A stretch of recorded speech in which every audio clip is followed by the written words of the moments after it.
Right, you said, Did I? you did, on Twitter, winter training is a daily battle between how successful you want to be in 10 months versus how tired, sore and beaten you are right now. Yes. Presumably you were super tired, super sore, because you had a great start to the season. That was it, and I think you can see from the response, all the other athletes in the world were just like, "Yeah, this is me too." So I think it struck a chord with all the athletes. But yeah, it's tough, especially when you haven't got a competition immediately coming up. Just trying to really graft every day when you're tired. And it's tougher to see because there's not an immediate goal right in front of you. It can be tougher to see.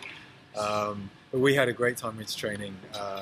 Me and my training group kind of kept it fun, and it seems to be paying off. So yeah, thankfully I seem, touch wood at the moment, to be winning that battle. Now, when you unfortunately had all this time off, there's obviously, with athletics these days, you can have your own brand and you can explore other avenues while you're doing your athletics professional career.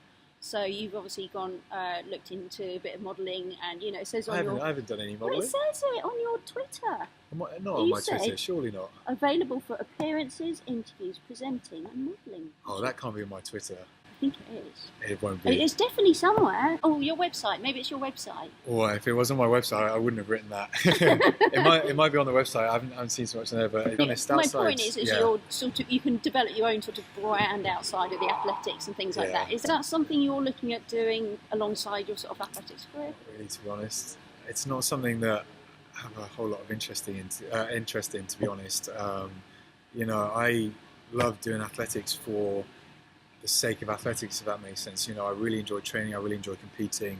It's not really about being well known or getting fair, anything like that. It just doesn't really interest me. So outside of athletics, I studied for a long time, kind of business, economics, finance in university, and I did a master's with that, and I still do little bits here and there.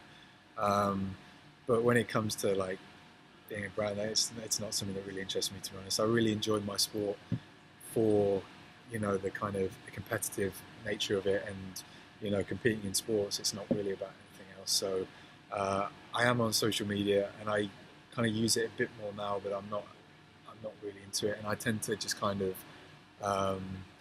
I like reading other people's stuff more than I like posting my own. And if I do post my own stuff, it's more it's not really about getting it out there or trying to get a big coverage or anything like that. I'm not really too taken by that, to be honest.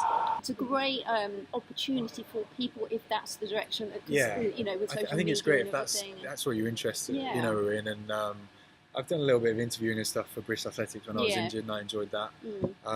But that was more to kind of keep me busy whilst I was away from training. It's I'm not really looking to use athletics to get me anywhere else. This is where I want to be. Have interview sort of techniques changed a bit since you've been away from the whole scene? Given my age, I think you've always had to be somewhat aware of social media, and what you're putting on. Because I don't post all the time, I kind of know what's on. So when you said about the other stuff, I was like, I know I wouldn't have put that on my Twitter. Okay. For sure. But I think in the kind of age that we live in now, you can reach the entire world in 30 seconds. Which is somewhat bewildering, but also quite cool. So.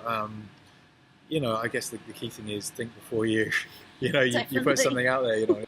You were watching, probably along with most of us, the Federer and Nadal final. Yeah, incredible. Now that was unreal. And probably it resonated with you because they both had to take such a length of time out with injury. Yeah, I think definitely. I think what was nice about that match, it was almost like rewinding and kind of sending the clock back, because. My kind of favourite tennis match ever was their final at Wimbledon. It was like a decade ago, and then coming on again, and as you said, they've both spent lengthy periods out and then coming back. I think every fan can get into that, even if they don't understand what it's like coming to injury, but probably did resonate slightly more with me because you really respect their kind of journey a bit more. But it's just incredible sportsmanship. It's just amazing to watch.